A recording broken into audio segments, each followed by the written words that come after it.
हरे कृष्णा कृष्ण कृष्ण हरे हरे, हरे राम राम राम हरे हरे। श्री बृहद भागवतामृतम द्वितीय खंड चतुर्थ अध्याय।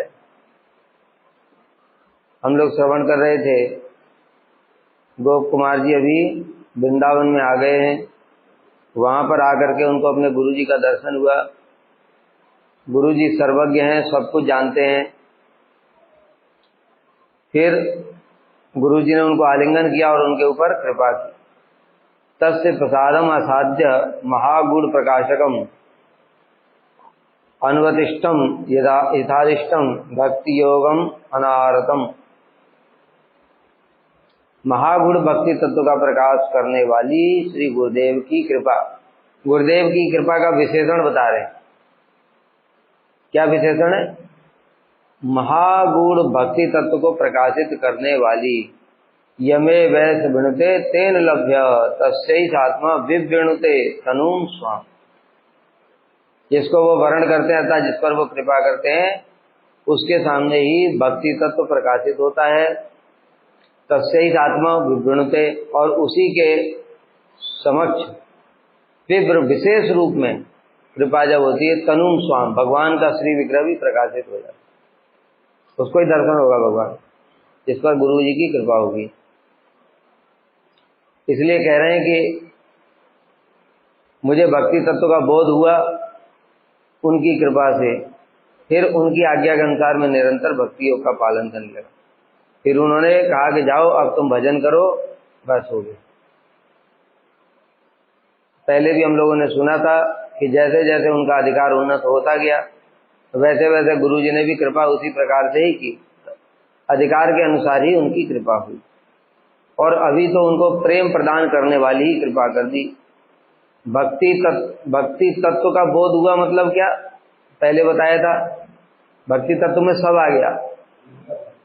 नवदा भक्ति, ठीक है, भक्ति तत्व में सब आ गया। गुणीभूता, प्रधानीभूता, मिश्रा, आरूप सिद्धा, संग सिद्धा और स्वरूप सिद्धा, सब भक्ति तत्व पूरा सब प्रकाशित भी हो गया।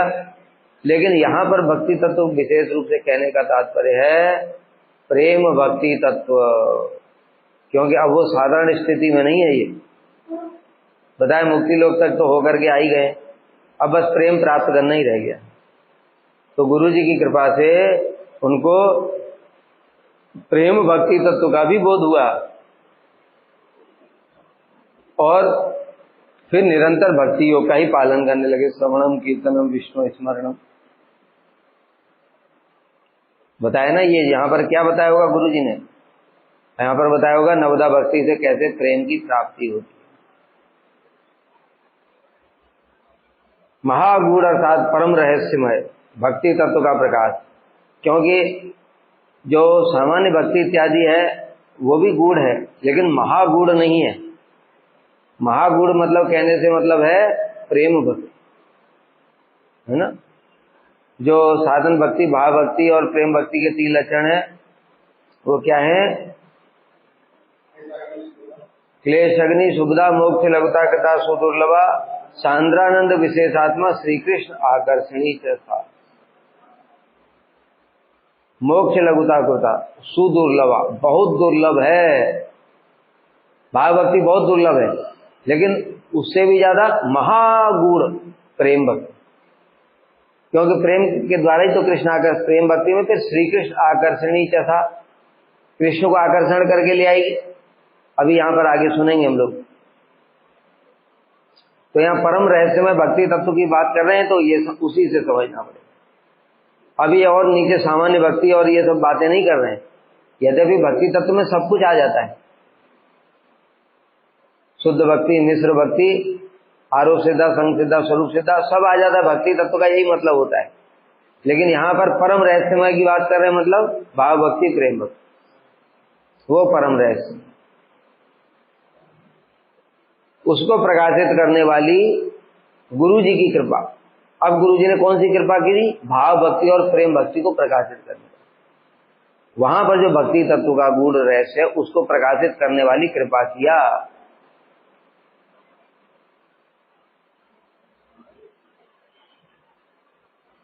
उसका निरंतर अनुष्ठान। कहा जाओ अब तुम बस भक्ति योग का पालन, नवदा भक्ति। संजातेन अचिरात् प्रेम पूरेण विवशो अभवम न कर्तुमशकम किंचित परम तम समीर्तयत्। उस अनुष्ठान के प्रभाव से, मतलब नवदा भक्ति के पालन के द्वारा शीघ्र ही मुझ में प्रेम उदित हुआ। बताया ना, अब ये जो महापरम गुण बताया, जो वो प्रेम भक्ति की बात कर रहे। किंतु प्रेम की व्यवस्था के कारण मैं पूजा आदि कुछ भी नहीं कर पाता। जब हृदय में प्रेम उत्पन्न हो जाता है ना, तो फिर और उसे नवदा भक्ति भी पालन नहीं होती। फिर जैसे बताया, एवं बर्तव स्वप्रिय नाम की तो जाता अनुरागो द्रुत चित्तोच्चै। कृष्ण का एक बार नाम लिया, हृदय में प्रेम उत्पन्न हुआ, अब वो कुछ कर नहीं पाता है। नाचने लगेगा, गाने लगेगा, कभी रोने लगेगा, कभी हंसने लगेगा, ये सब करने लगे। ये प्रेम के विकार। तो वही अवस्था भी इनकी आ गई है। प्रेम उदित हो गया, प्रेम की व्यवस्था के कारण अब पूजा करने बैठे और प्रेम उत्पन्न हो गया। अब पूजा कहाँ कर पाएंगे, रो ही रहे बैठकर। समझ गए? तभी तो ये तो आस्वादन है ना। अब ये अब तक क्या साधन, साधन मतलब आस्वादन नहीं है, साधन मतलब क्लेश, और साध्य मतलब आस्वादन। भाई जैसे जगत में भी देखते हैं, नौकरी करने में भले ही क्लेश तो वहां भी होता है, लेकिन सैलरी मिलती है ना, वही आस्वादन है। तो सैलरी के द्वारा तो, और बाकी जो पैसा मिलता है उसके द्वारा तो गाड़ी बंगला घर ये सब आस्वादन करोगे तुम। और साधन अवस्था में पढ़ाई भी करो, पैसा भी दो, पहले गारंटी भी नहीं नौकरी लगेगी कि नहीं। समझ गए? क्लेश ही क्लेश है। और साध्य अवस्था में आनंद ही आनंद।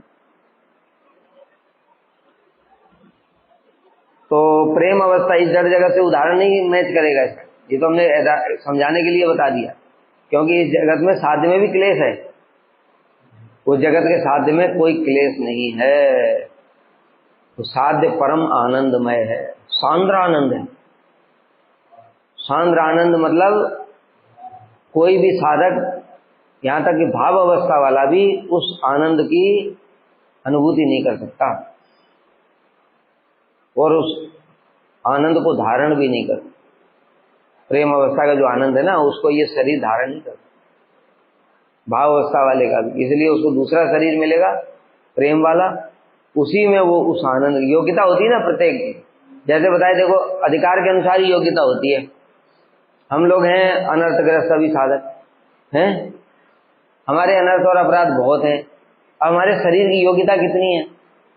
हम अगर 4 घंटे अगर बैठ करके एक हरि नाम किया तो फिर हॉस्पिटल में जाना पड़ेगा। 1 घंटे से ज्यादा हमसे कथा नहीं सुनी जाती। तो ये हमारे अधिकार है। फिर निष्ठा वाला साधक आएगा तो वो और ज्यादा कर ले जाएगा, रुचि वाला काफी कर ले जाएगा, आसक्ति वाला लगा ही रहेगा, तो छोड़ेगा ही नहीं। तो शरीर की योग्यता भी वैसे ही बढ़ती जा रही है। समझ गए? शरीर की कैपेसिटी भी। अब मान लो कि किसी के सड़े हुए शरीर में आसक्ति आ जाए तो वो कैसे भजन कर पाएगा? इसलिए जैसे जैसे पाप कट रहे हैं, अनर्थ कट रहे हैं, वैसे वैसे शरीर की योग्यता भी बढ़ रही है। समझ गए? साधन अवस्था में भी हम लोग देखते हैं कि हमारे शरीर से देखते हैं दूसरे वैष्णवों का शरीर बड़ा अच्छा है, 8-8 घंटे कथा बोल लेते, कैसे संभव है? सारी सारी रात जगे रहते हैं, निर्जला एकादशी भी कर रहे हैं, सारी रात बैठ के कथा भी कर रहे हैं, ऐसा कैसे संभव है? और नींद भी नहीं आ रही, सो भी नहीं। इसका मतलब उनके शरीर की योग्यता बहुत बढ़ गई है। और ऊपर अवस्था आ जाएगी तो भाव अवस्था आ जाएगी। 24 घंटे कर सकता है, 24 घंटे साधन तो कर सकता है, ठीक है, किंतु अभी प्रेम को धारण नहीं कर सकता। शांति अभ्यर्थ कालत्व विरक्ति मान शून्यता ये सब करेगा, लेकिन प्रेम को धारण नहीं कर पाएगा। अगर कृष्ण अगर सामने एकदम से आ गए तो प्रेम के कारण व्याकुल होकर के पागल हो जाएगा वो, तो शरीर उसका धारण नहीं कर पाएगा, गिर पड़ा तो पता नहीं क्या हो जाएगा। ठीक है, इसलिए प्रेम अवस्था वाला शरीर फिर मिलेगा जहां पर कृष्ण की लीला चल रही है। लेकिन अभी गोप कुमार जी को ये इसी में प्रेम हो गया क्योंकि गुरु जी की कृपा है। गुरु जी की कृपा से सब कुछ संभव है। गुरु साधारण नहीं है, ये गुरु कौन है? सब भगवान के भक्त, भगवान के प्रकाश हैं, पार्षद है, वहां से आए। इसलिए वो कृपा करे तो कुछ भी संभव है। इसी शरीर में भी सब कुछ संभव है, जैसे गोप कुमार का हुआ। इसीलिए असंभव जैसी चीज कुछ नहीं होती भक्ति में। भगवान के लिए सब कुछ संभव है, कर तुम अकर तुम अन्यथा कर। लेकिन सामान्य नियम क्या है? सामान्य नियम यही है, जैसा हमने भी बताया, साधन जैसे जैसे बढ़ेगा शरीर की योग्यता भी वैसे वैसे बढ़ती चली जाएगी।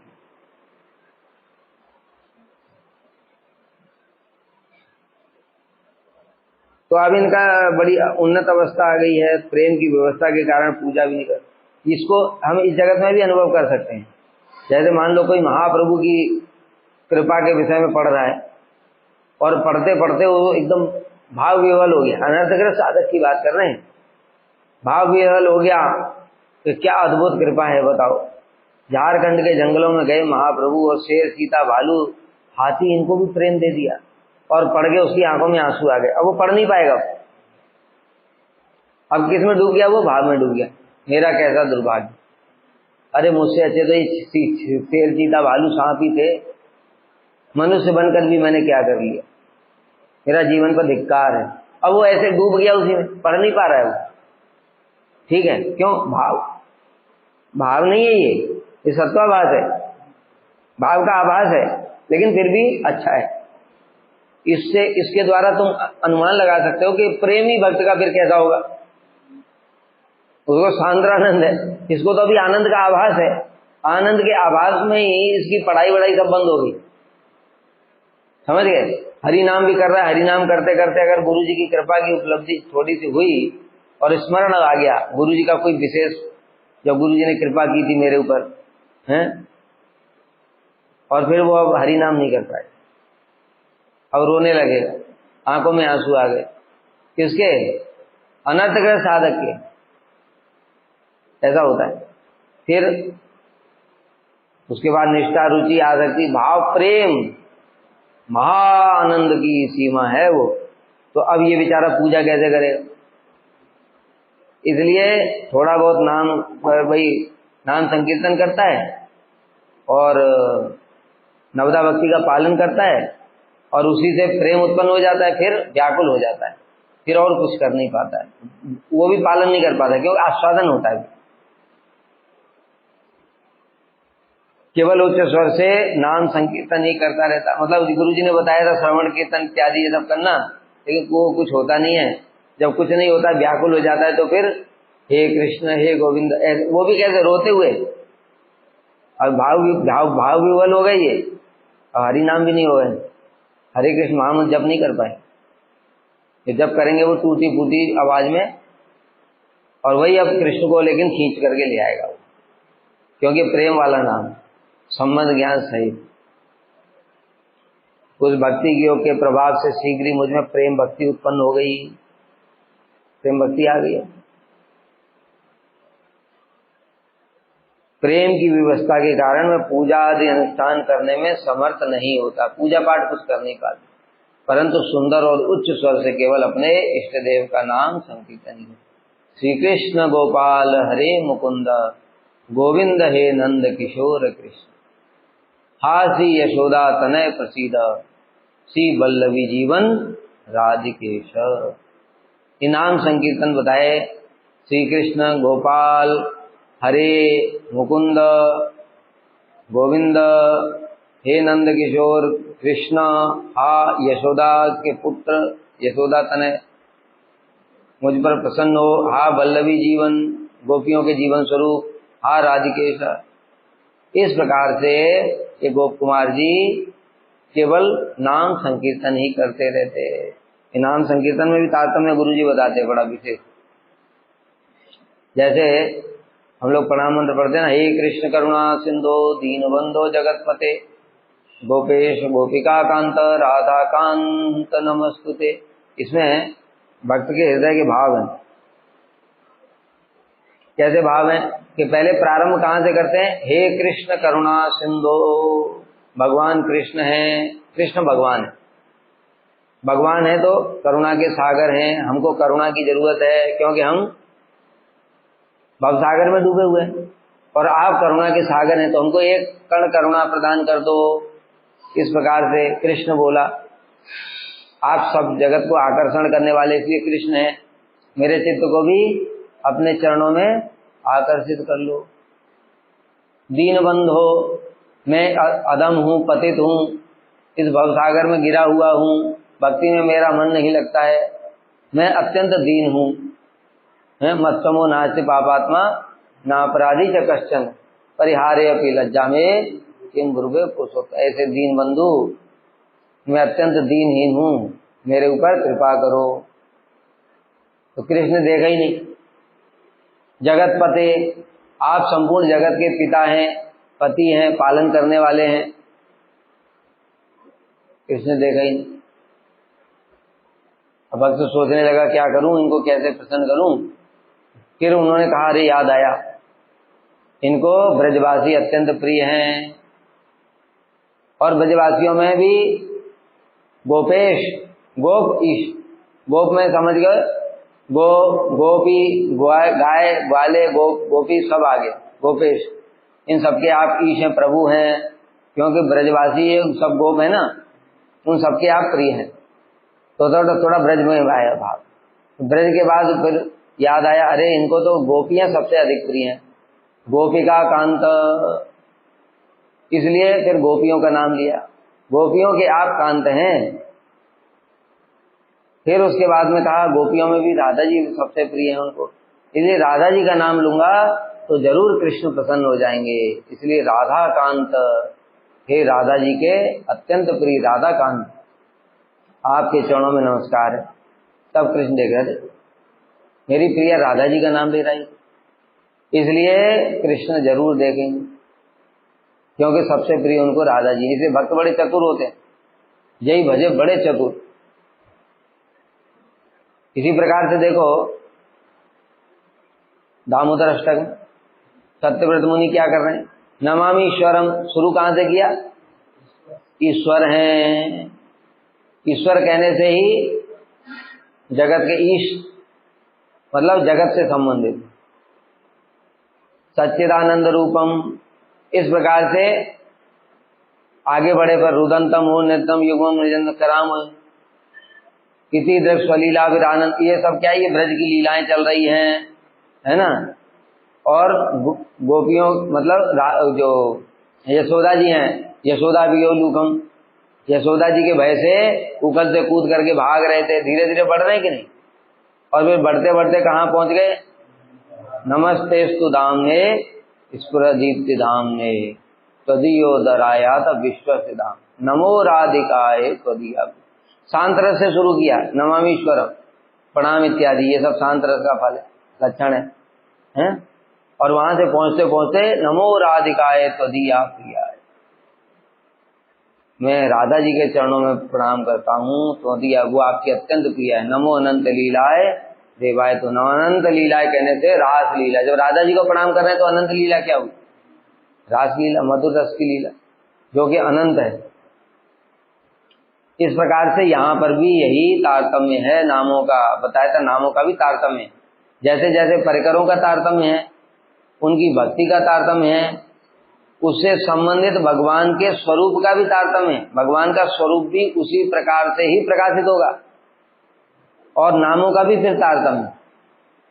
मतलब क्या, जो सखाओं के सामने जो कृष्ण स्वरूप प्रकाशित करेंगे उससे सुंदर स्वरूप होगा यशोदा जी के सामने, यशोदा जी के सामने जो स्वरूप प्रकट होगा ना, तो सखाओं से सख के रस वाले स्वरूप से ज्यादा सुंदर होता है।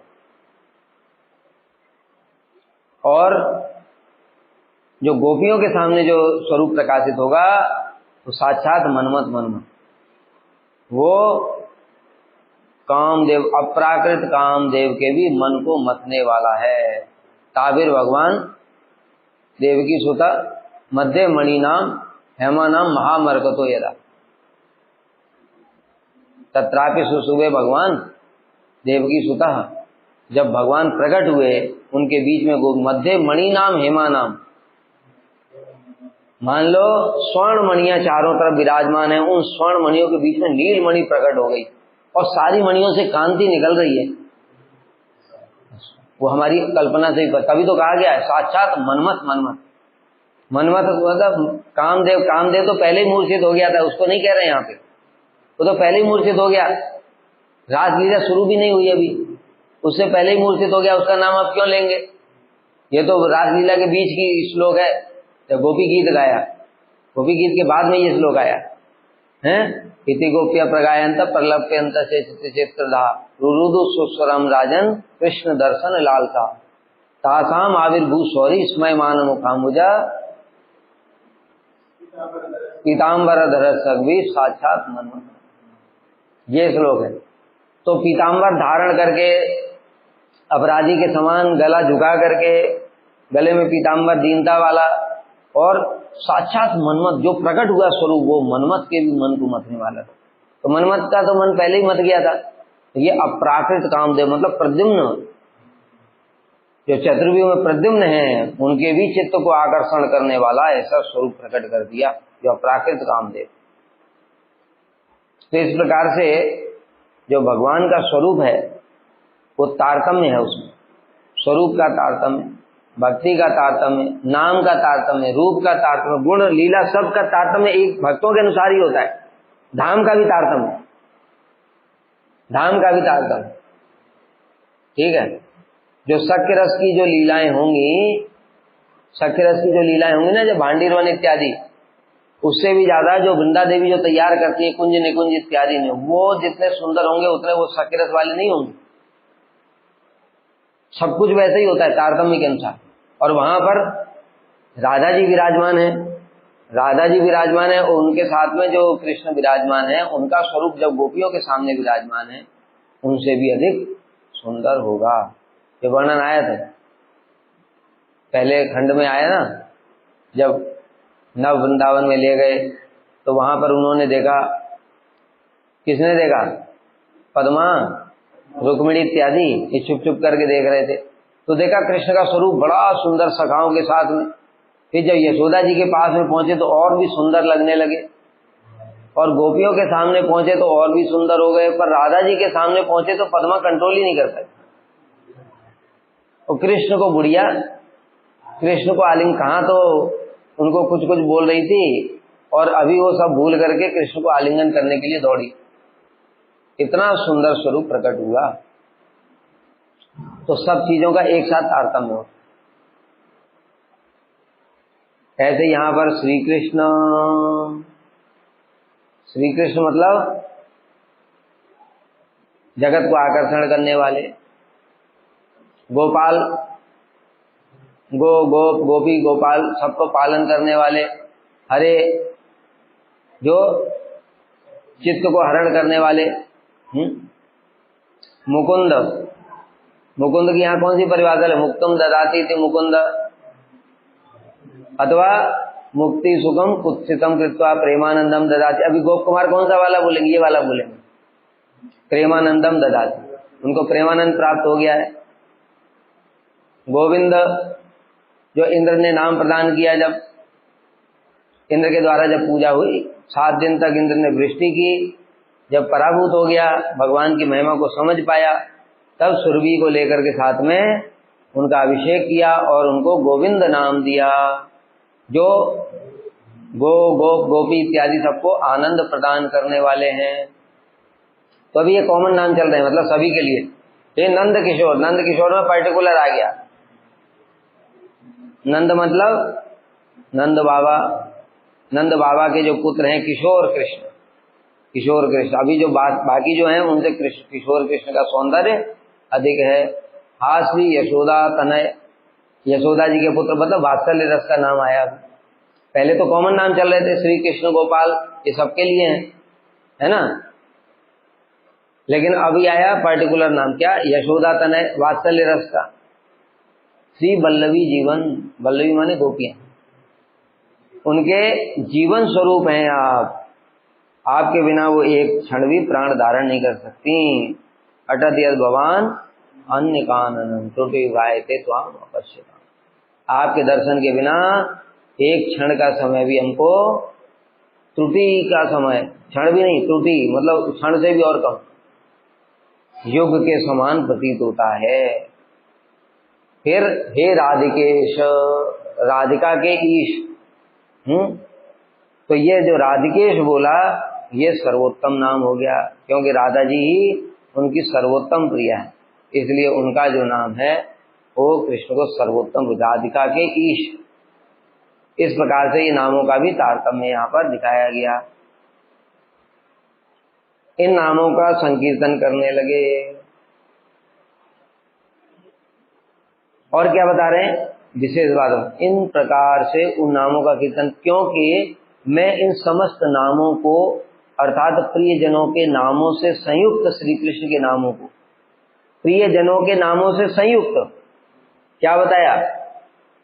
ऐसे कृष्ण का नाम बुलाओगे, नमामीश्वरम सच्चिदानंद रूपम लसत कुंडलम गोकुले ब्रजमानम, तो वो सुनेंगे नहीं, लेकिन गोकुले ब्रजमानम से सुनना शुरू करेंगे। गोकुल, उनको कुछ स्मरण हुआ कृष्ण को, अरे गोकुल का नाम लिया, तो कृष्ण को भी तो आनंद होना चाहिए, तब तो वो तुमको भी आनंद प्रदान करें। कृष्ण को आनंद कब होता है? ये में भक्त जना पार्थ न में भक्ता ते जना मद भक्ता नाम ये भक्ता ते में भक्त तमाम होता।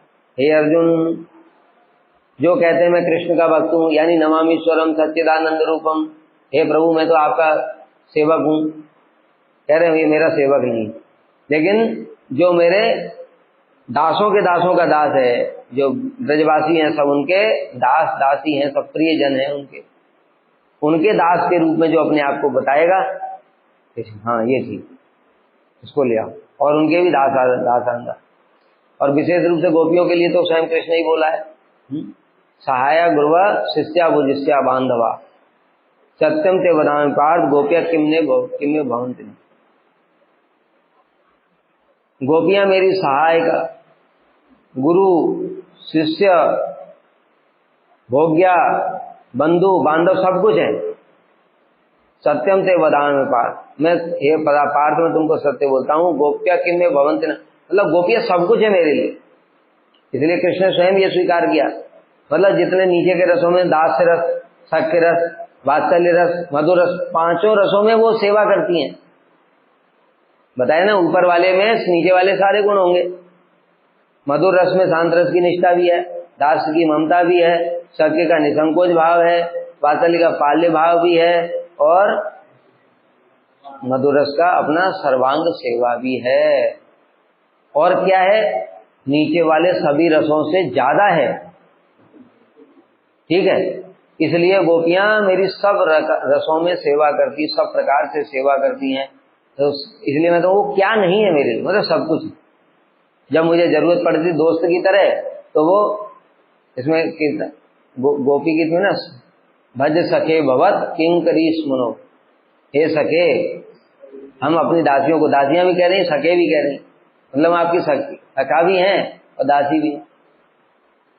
कृष्ण की सेवा करती दासी की भांति, और सखे की भांति उनसे, जैसे सखा लोग कृष्ण को कहते हैं तू का तेरे बाबा के पास 9 लाख गाय, हमारे बाबा के पास 11 लाख गाय। ठीक है, तो इस प्रकार से गोपियां कह रही हैं, अच्छा तुमने हमको बड़ा उपदेश दिया, ठीक है तो सुनो, जो उपदेश देता है वो गुरु होता है, इसलिए हम तुम्हारी सेवा पहले करें। उनकी बात काट दिया। ये सकिरस यही तो होता है।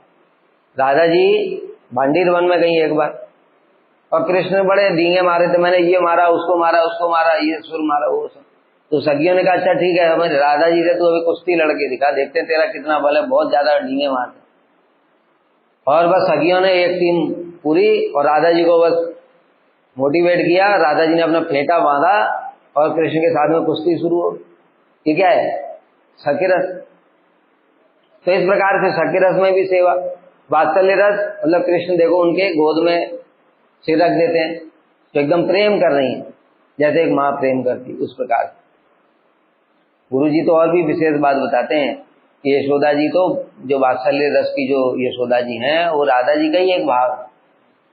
राधा जी का जो अपना वात्सल्य है, उसी को प्रकट रूप में यशोदा जी हैं वो, क्योंकि इतना प्रेम और कोई नहीं कर सकता। ये बात लेकिन दूसरे लोगों को बताना ठीक नहीं, उनका अधिकार नहीं है। गुरु जी का इतना उन्नत अधिकार है, वो जो बातें बोल रहे हैं वो समझने का अधिकार भी संसार के बड़े बड़े लोगों में, भक्ति जो कर रहे हैं उनका भी नहीं है। वो इधर उधर की बातें कहीं कहाँ लिखा है ये सब बोलेंगे, फिर अपराध करेंगे, इसलिए बोलने की जरूरत ही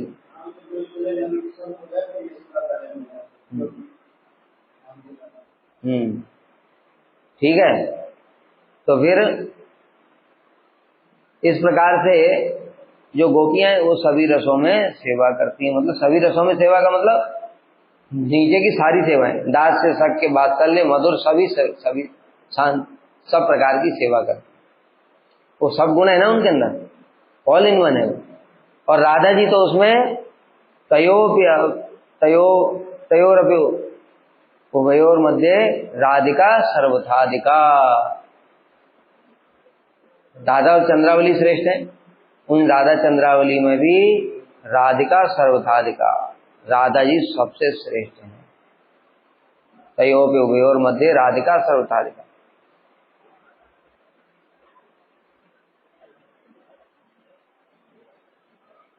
तो इसलिए फिर राधा जी का नाम पुकारा उन्होंने। तो राधा जी के मतलब भगवान के प्रियजन कौन हो गए? श्री कृष्ण, गोपाल।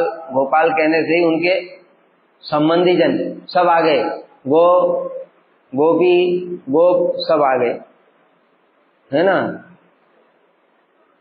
गोविंद, गोपी इंद्रियों का पालन करने वाले, नंद किशोर, उनके परिकर नंद बाबा, यशोदा मैया, गोपियां और राधा जी। तो इस प्रकार से हमको भी ये सब समझना चाहिए। अभी तो खैर हम क्या है, अभी तो अनर्थग्रस्त ही हैं, किंतु फिर भी नामों का तारतम्य भी है। इसलिए हमको इस प्रकार के नाम ही कीर्तन करने चाहिए जो भगवान के प्रियजनों से संबंधित हों, विशेष रूप से ब्रजवासी, क्योंकि ब्रजवासी उनको सबसे अधिक प्रिय है। इसलिए हमारा जो महामंत्र है उसमें तो वही हमको अधिक से अधिक कीर्तन करना चाहिए, क्योंकि ब्रजवासियों में राधा जी सबसे प्रिय हैं गोपियों में, और ये जो महामंत्र है इसमें राधा जी ही हैं।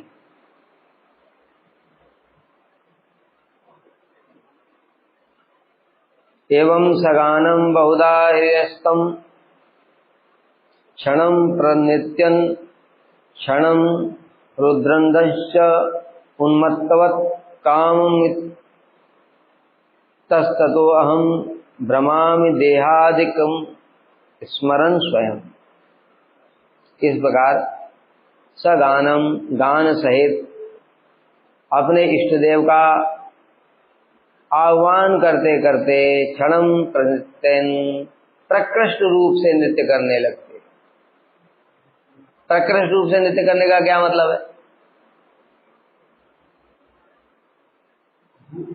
है? शुद्ध बुद्ध खो के रे, शरीर की शुद्ध बुद्धि नहीं।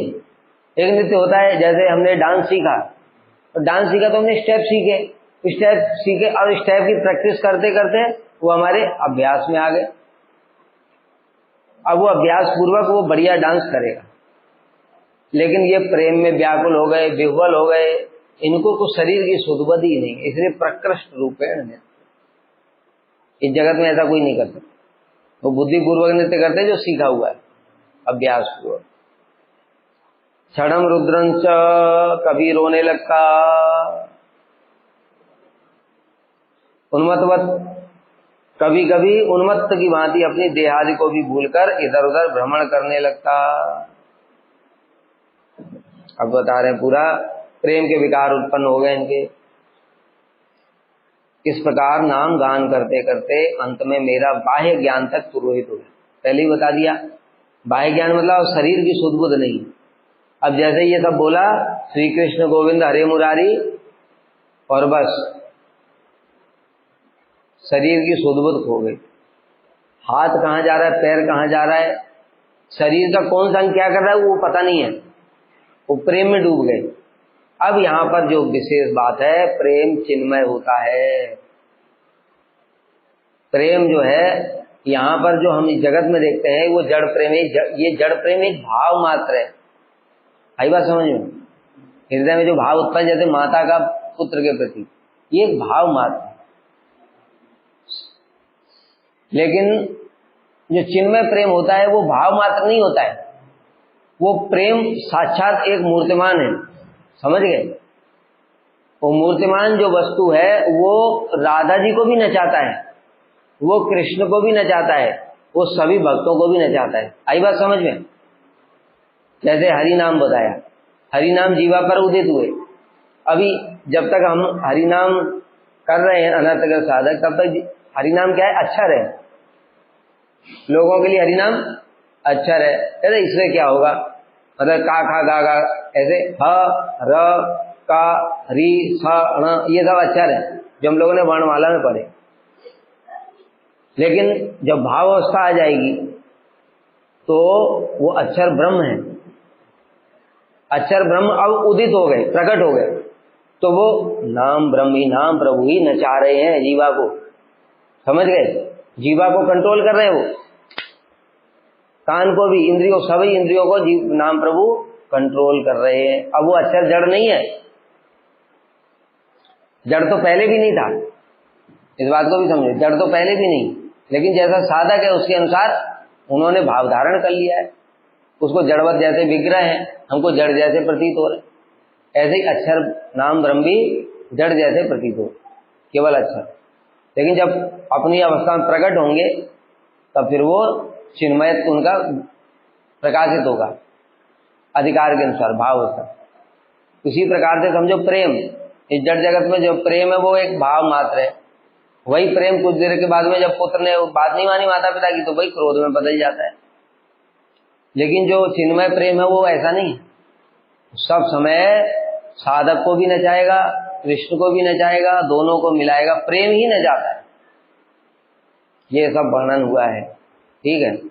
रासलीला, जैसे रासलीला का भी है, रासलीला कोई ऐसे साधारण वस्तु नहीं है, ये तुमने बोल दिया रासलीला एक शब्द है, ये शब्द नहीं है। रासलीला एक लीला है, उसका चिन्मय स्वरूप है। वो रासलीला ही कृष्ण को नचाती है, रासलीला गोपियों को भी नचाती है, रासलीला ही सबको कंट्रोल कर रही है। आई बात समझ में? बुद्धि से समझने की चीजें नहीं है ये, फिर भी बता रहे हैं, तो बुद्धि से याद ही कर लो कम से कम। लेकिन ये वास्तविक स्वरूप है, इसलिए प्रेम का चिन्मय स्वरूप है। तो प्रेम जो है अब चिन्मय है, अब वो साधक को नचाएंगे, आस्वादन, नचाएं मतलब आस्वादन। इस प्रकार नाम गान करते करते अंत में मेरा बाह्य ज्ञान तक तिरोहित हो गया। अब प्रेम प्रभु कंट्रोल कर रहे हैं, इसलिए बताया ये शरीर वाला जो प्रेम प्रभु हैं वो देख रहे हैं कि ये शरीर तो धारण ही नहीं कर सकता भाव वाला, इसलिए उस अवस्था में प्रेम नचाएगा नहीं साधक, तब भी वो सब समय भगवान की भजन में डूबा रहेगा। लेकिन अब इसको शरीर प्राप्त हो गया, प्रेम प्रभु ने देखा हाँ इस अब अधिकारी हो गया ये, अब उसको जब नचाएंगे, कभी गिरा देंगे, कभी ऐसे आनंद में जब कुछ कुछ कराएंगे शरीर में, अब इसका शरीर सब कुछ धारण कर ले जाएगा। ठीक है, इसे बताने के लिए कह रहे हैं बाह्य शरीर का तो ज्ञान ही नहीं रहा, कभी नृत्य करता, कभी रोता रहता। अब बताए ना शरीर की सुध बुध नहीं है और नाच रहा है, नाचते नाचते जब शरीर की सुध में ठोकर खा के गिरेगा कि नहीं गिरेगा, और गिरेगा तो तुम्हारा जो शरीर है वो घुटना टूटेगा कि नहीं टूटेगा। नित्यानंद को इतना उछल करके ऊपर से धड़ाम से जमीन पे गिरे, भक्तों ने सोचा सारी हड्डियां टूट गई, इतना ऊपर उठ करके गिरने से और कोई फिर हड्डी पतली बचेगी नहीं। तो नित्यानंद को कुछ हुआ? क्यों नहीं हुआ? उनका शरीर, वो तो खैर भगवान है, लेकिन उनका छोड़ो, माधवेंद्रपुरी का देख लो, वो कोई नित्यानंद प्रभु से कम थोड़ी है।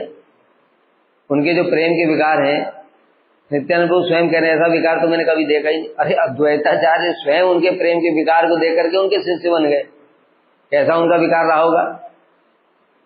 लेकिन उदाहरण करने के लिए उनका दिव्य शरीर है, तभी तो धारण कर पा रहे हैं, नहीं तो धारण नहीं कर पा।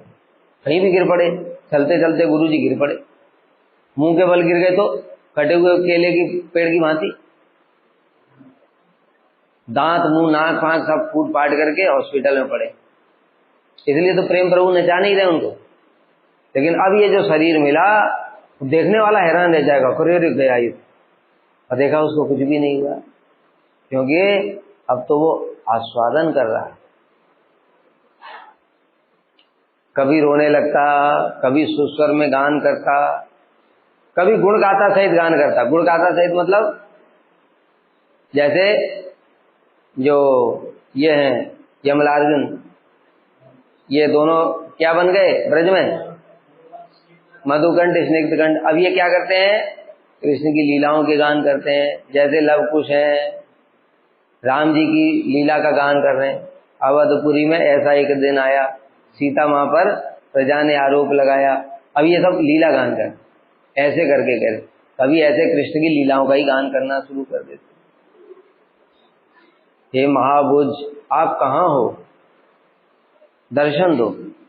इस प्रकार से भगवान का आह्वान करता। कभी उन्मत्त की भांति अपनी देहादि को भूलकर इधर उधर इच्छा अनुसार भ्रमण करता। उन्मत्त मतलब पागल हो गए कुछ। पागल ये शब्द न जड़ जगत में नहीं है। पागल कैसे कह दोगे? राधा जी को दिव्योन्माद दशा हुई, दिव्य उन्माद दशा। उन्माद का मतलब पागलपन होता है, लेकिन उनका जो उन्माद दशा है वो पागलपन है। लेकिन इस जगत के हिसाब से तुम्हें वैसा दिखेगा, अरे भंवरे से बात कर रहा है कोई, लेकिन वो चिन्मय, ऐसी चिन्मय दशा है, कृष्ण उसी को सुनने के लिए आते हैं।